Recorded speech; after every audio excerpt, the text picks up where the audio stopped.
ভেৰগাঁও সমষ্টিত প্ৰাক্তন বিধায়ক মহেশ্বৰ বড়োক BPFৰ টিকেট প্ৰদান উষ্ম আদৰণি। অৱশেষত বহু জল্পনা কল্পনাৰ অন্ত পেলালে BPFৰ চূড়ান্ত প্ৰাৰ্থী তালিকাই। ঘোষণা কৰিলে BPFৰ চূড়ান্ত প্ৰাৰ্থী তালিকা।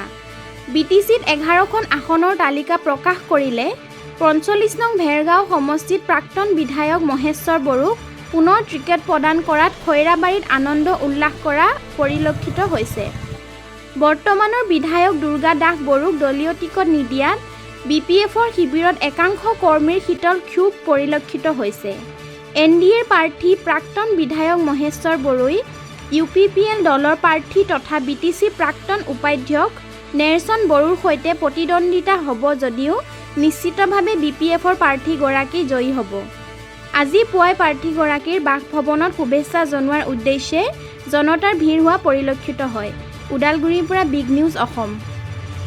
এবাৰ আমাৰ যি 45 নং ভেৰগাঁও সমষ্টিৰ আগন্তুক নিৰ্বাচনত BPF হিচাপে নহয় NDA হিচাপে আমি দলে প্ৰাৰ্থী প্ৰক্ষেপিত কৰিছে আৰু আমাৰ দল যথেষ্ট তুংগত আছে NDA হিচাপে।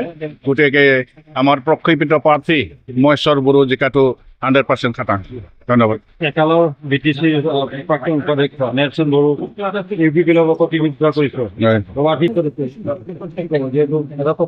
না তেওঁ টক্কৰ হ'ব, কিন্তু তেওঁৰ যোগ্যতা আছে। তথাপিও আমি এখোজ আগুৱাই আছোঁ।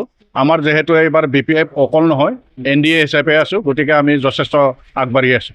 ধন্যবাদ জ্ঞাপন কৰিছোঁ। আৰু আপোনালোকৰ চেনেলৰ যোগেদি মই আমাৰ দলৰ মুৰব্বী তথা BTCৰ চিফ ভাগ্ৰামা মহিলাৰী মোক যিহেতু এইখন 45 নং ভেৰগাঁও বিধানসভা সমষ্টিত দলীয়ভাৱে প্ৰাৰ্থিত্ব প্ৰক্ষেপ কৰা হ'ল, তাৰ বাবে মই প্ৰথমে ভাগ্ৰামা মহিলাৰ ছাৰলৈ অশেষ ধন্যবাদ জনাইছোঁ। মনোনয়ন পত্ৰ যদি দেওবাৰ খোলা থাকে তেতিয়া দেওবাৰৰ কথা চিন্তা কৰিছোঁ, নহ'লে লাষ্ট 23 তাৰিখে সোমবাৰে মই নমিনেশ্যন। বেলেগটো নায়ে, প্ৰতিদ্বন্দ্বী হিচাপে UPPL আছে।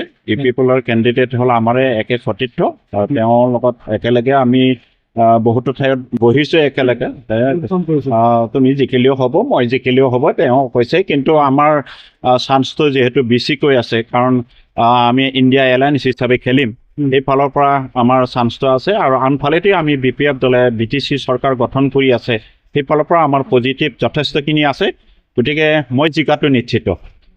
যথেষ্টখিনি যোগ্য আছিল আৰু নিশ্চয় আমাৰ 4জনমান আছিলে, আমি 4-5জনমান আছিলে। গতিকে তাৰে ভিতৰত ওপৰ মহলে চালিজাৰি চাইছে। এই চালিজাৰি চাই কোনজনে ভাল হ'ব সেইটো বিবেচনা কৰি পেলাই মোক প্ৰক্ষেপ কৰিছে। গতিকে মই আমাৰ দলীয় নেতৃবৃন্দক সেই সুযোগতে আকৌ পুনৰবাৰ ধন্যবাদ জনাইছোঁ। আমাৰ মহিলাৰীয়ে আমাৰ যি ৰাইজে বিচৰা মানে প্ৰতিনিধি MLA ex MLA তেওঁ মহেশ্বৰ বড়ো ছাৰক দি পেলাই যে 100% এটা আমাৰ হেৰি দিলে, সেইকাৰণে ভাল থাকিল। আৰু যে যি আমাৰ প্ৰতিদ্বন্দ্বী হ'ব তেওঁ আমাৰ বহুত পিছত থাকিব।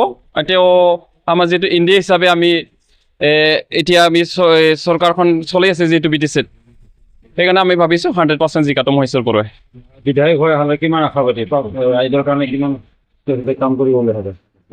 যিহেতু বিধায়ক যোৱা 10টা বছৰত যিখিনি বিধায়ক হৈ অহাৰ পিছত ৰাইজৰ যিখিনি সঁহাৰি পালা, আজি তাৰিখতো যিহেতু আমি কলেগাঁও হিচাপে ex MLA হৈ আহিল, যে কলেগাঁও ex MLA হোৱাৰ পিছত আজি তাৰিখতো কলেগাঁৱৰ মানুহখিনি বিচাৰি থাকে। সেই হিচাপত আমি ভাবোঁ যে তেওঁ যিখিনি জনপ্ৰিয়তা এই 45 নং ভেৰগাঁও সমষ্টিত তাৰমানে জনপ্ৰিয়তা ৰাখিব পাৰিব বুলি আমাৰ ৰাইজৰ এটা বিশ্বাস, আমাৰ পাৰ্টিৰ ফালৰ পৰা বিশ্বাস। সেইকাৰণে পুনৰবাৰ মানে ভাগ্ৰামা মহিলাৰী ছাৰে BPFৰ পৰা তেখেতক টিকেট প্ৰদান কৰিছে। এইখিনি আৰু।